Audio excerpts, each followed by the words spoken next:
এশার নামাজ যদি কেউ জামাতে পড়ে ঘুমায়, আবার ঘুম থেকে উঠে যদি ফজরের নামাজ আদায় করতে পারে, ঘুমাইয়া যেই সময়টা কাটাইলি ওই সময়টাও নেকের পাল্লায় ওজন দেওয়া হবে।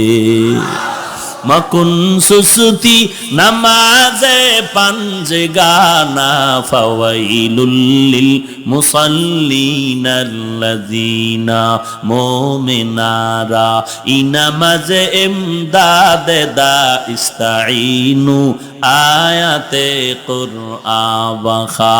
আয়াতে কদ আফলাহারা ইয়াদিকুন গৌর কুন্দর মানিয়াজ দিল সাদিকুন ওয়ামান আহসানু কাওলাম মিম্মান দাআ ইলাল্লাহ ওয়া আমিলা সালিহান ওয়া